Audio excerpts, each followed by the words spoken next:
안녕하세요. 말씀 묵상의 이광재 목사입니다. 저희들은 어제 예레미야 선지자와 하나냐 선지자가 서로 대립되는 장면을 보았습니다. 하나님의 선지자는 분명히 참 선지자는 한 사람일 텐데 서로의 내용이 너무나 달랐던 것이죠. 그때 예레미야 선지자는 참 선지자는 그의 말이 응할 때 참 선지자로 인정받을 수 있다라고 말하였습니다. 그렇습니다. 오늘 바로 그 장면이 나옵니다. 누가 참 선지자인가를 하나님께서 판단해 주십니다. 오늘 말씀을 통해서 하나님께서 또 저희들에게 어떠한 말씀의 기준과 내용을 전달하실지 저희들이 또 귀를 기울이며 하나님의 은혜를 기대하는 그런 시간이 되었으면 합니다. 제가 기도하고 시작하겠습니다. 하나님 감사합니다. 오늘도 말씀 앞에 저희들을 부르시고 예레미야 선지자를 통해서 주신 말씀이 지금 저희들에게 어떻게 들려질 수 있을지, 하나님께서는 또한 저희들에게 어떠한 말씀을 하실지 저희들이 귀를 기울이기 위해서 다시 말씀 앞에 무릎을 꿇었습니다. 하나님 말씀하여 주시고 성령님 조명하여 주시옵소서. 감사드리며 예수님의 이름으로 기도드립니다. 아멘. 제가 예레미야 28장 12절에서 17절 말씀을 먼저 봉독해 드리도록 하겠습니다. 선지자 하나냐가 선지자 예레미야의 목에서 멍에를 꺾어버린 후에 여호와의 말씀이 예레미야에게 임하니라. 이르시기를 너는 가서 하나냐에게 말하여 이르기를 여호와의 말씀에 내가 나무 멍에들을 꺾었으나 그 대신 쇠 멍에들을 만들었느니라. 만군의 여호와 이스라엘 하나님께서 이와 같이 말씀하시니라. 내가 쇠 멍에로 이 모든 나라의 목에 메워 바벨론 왕 느부갓네살을 섬기게 하였으니 그들이 그를 섬기리라. 내가 들짐승도 그에게 주었느니라 하라. 선지자 예레미야가 선지자 하나냐에게 이르되 하나냐여 들으라. 여호와께서 너를 보내지 아니하셨거늘 내가 이 백성에게 거짓을 믿게 하는도다.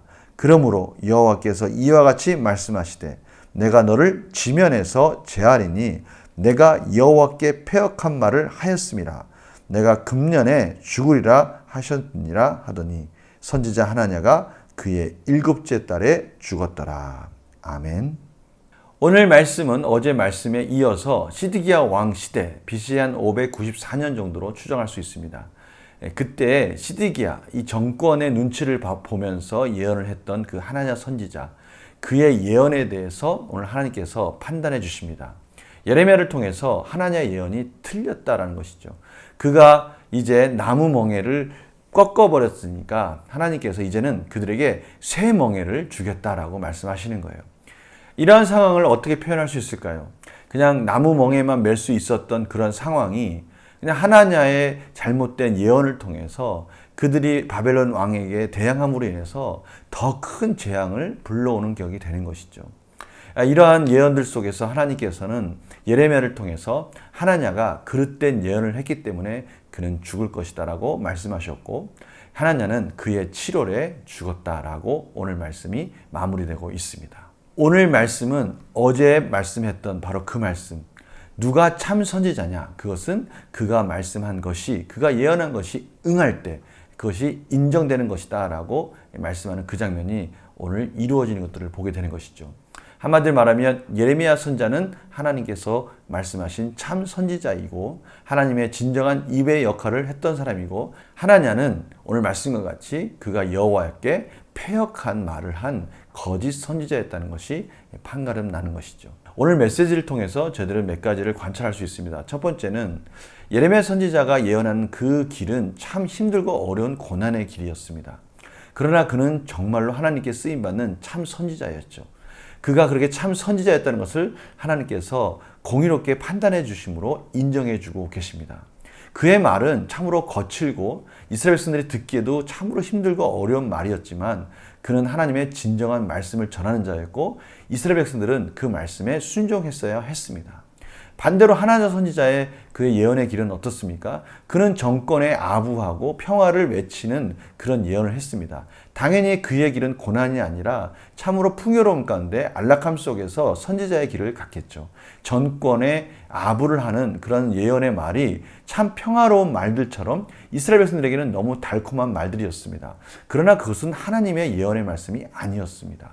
그래서 그는 결국 하나님의 공의 가운데 심판을 받게 되는 것이고요. 그 하나냐의 말에 귀를 기울인 이스라엘 백성들도 이제는 나무 멍에가 아니라 그렇게까지 필요 이상의 핍박을 받을 필요가 없을 정도로 이제는 쇠멍에를 대신한다고 상징적으로 하나님께서 말씀하고 계시는 것이죠. 우리는 겉으로 보이는 것, 상황으로 봐서 함부로 판단할 수가 없는 것입니다. 진정한 하나님의 말씀은 그 말씀이 응하는 것을 보면서 저희들이 한 걸음 한 걸음 하나님께 은혜를 구하며 나가야 될 것이라는 것을 저희들이 다시 한번 확인하게 되는 것이고요. 저희들은 늘 하나님의 공의로운 판단에 하나님의 은혜 가운데 저희들의 삶을 맡게 된다는 것을 다시 한번 오늘 말씀을 통해서 확인하게 되는 것입니다. 문제를 한번 풀어볼까요? 관찰 질문입니다. 하나님께서는 나무 멍에를 꺾은 하나냐에게 무엇을 말씀하십니까? 하나님께서 그 나무 멍에를 꺾었으니 이제 내가 새 멍에를 만들어주겠다. 쇠로 된 멍에를 만들어줄 테니 이제는 쇠 멍에를 매라. 한 선지자의 그릇된 예언이 더 비참한 결과로 이어진 것들을 저희들이 보게 됩니다. 거짓 선지자 하나냐는 어떤 최후를 맞게 됩니까? 그는 물론 하나님 앞에 패역한 말을 했기 때문에 여호와께 패역한 말을 했기 때문에 하나님께서 하나냐 선지자를 심판하심으로 BC 594년 그 시드기야 왕이 집권하는 그의 7월에 죽음을 맞이하게 됩니다. 연구와 묵상 질문 보겠습니다. 하나님께서 나무 멍에 대신 쇠 멍에를 주신 이유는 무엇입니까?